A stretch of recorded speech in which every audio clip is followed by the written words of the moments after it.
ورحمة الله وبركاته.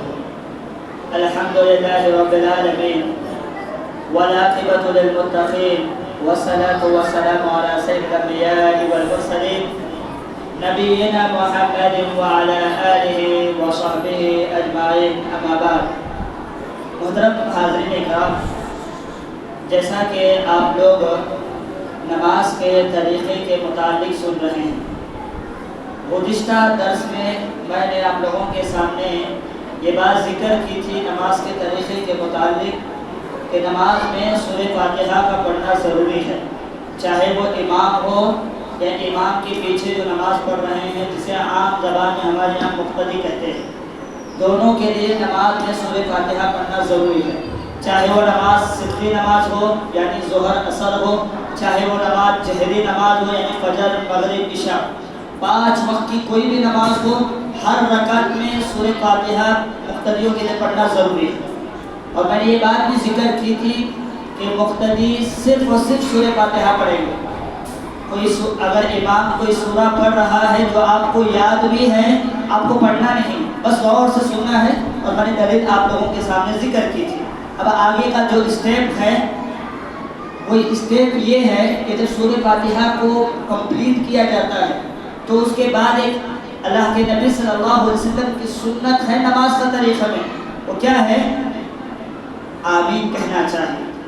اللہ کے رسول صلی اللہ علیہ وسلم صحابہ کرام کو نماز پڑھایا کرتے تھے، اور جب اخیر میں اس جملے پر پہنچتے تھے وَلَضَّالِّينَ، جب اللہ کے نبی صلی اللہ علیہ وسلم کہا کرتے تھے، عبداللہ بن زبیر رضی اللہ عنہما بیان فرماتے ہیں، جو حدیث میں ذکر کر رہا ہوں صحیح بخاری کی حدیث نمبر 780 یعنی 780 نمبر کی حدیث ہے.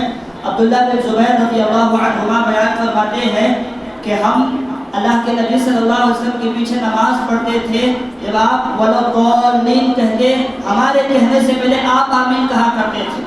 جب آپ آمین کہتے تھے تو پیچھے جو مقتدی ہوتے، جو پیچھے ہم ہوتے تھے، اتنی بلند آواز سے ہم لوگ آمین کہا کرتے تھے کہ مسجد گونج اٹھتی تھی.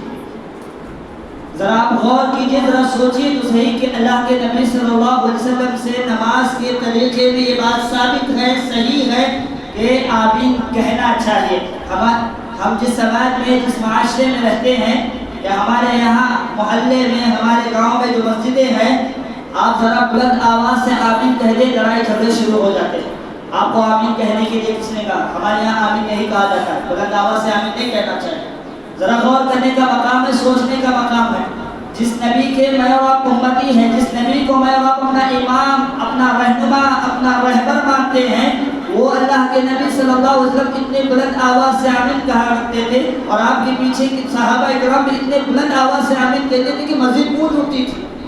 اور آج ہم کیا ہے، مسلک کے نام پر، جماعت کے نام پر، تنظیم کے نام پر، فرقے کے نام پر آمین کہنے میں ایک دوسرے کو روک رہے ہیں. آپ صرف آمین کے جملے کو کہنے سے نہیں روک رہے ہیں، بلکہ بہت بڑی سعادت حاصل کرنے سے روک رہے ہیں. آپ نے یہ حدیث کئی مرتبہ سنی ہوگی، صحیح بخاری کی حدیث ہے. پہلے نبی صلی اللہ علیہ وسلم نے بیان فرمایا اذا تأمن الامام فآمنوا، جب امام آمین کہے تم بھی آمین کہا کرو.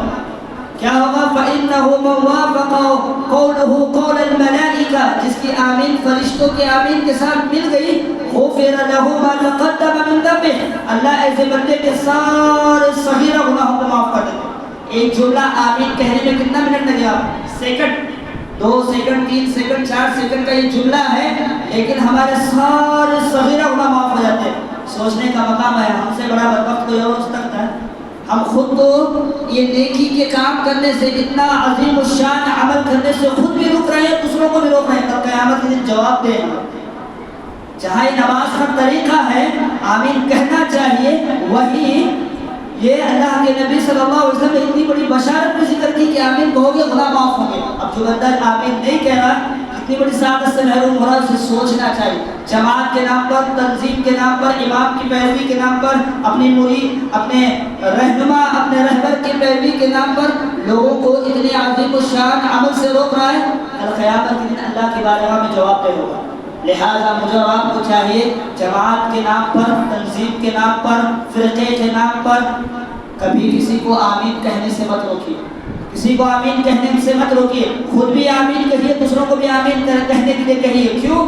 اماموں کے امام سید الامام جناب محمد رسول اللہ صلی اللہ علیہ وسلم نے جب آمین کہا ہے تو کسی اور امام کی کیا حیثیت ہوتی ہے، کسی اور امام کی کیا اہمیت ہوتی ہے۔ جب اللہ کے نبی نے کہا ہے تو پھر کسی اور امام کی کہے نہ کہے ہمیں کوئی فرق نہیں پڑنا چاہیے۔ کیوں؟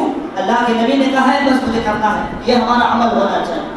آخر میں اللہ سے دعا ہے اللہ تبارک و تعالیٰ مجھے اور آپ کو جو بات میں نے آپ لوگوں کے سامنے ذکر کی ہے اللہ مجھے بھی عمل کرنے کی توفیق دے، آپ لوگوں کو بھی توفیق دے، آمین۔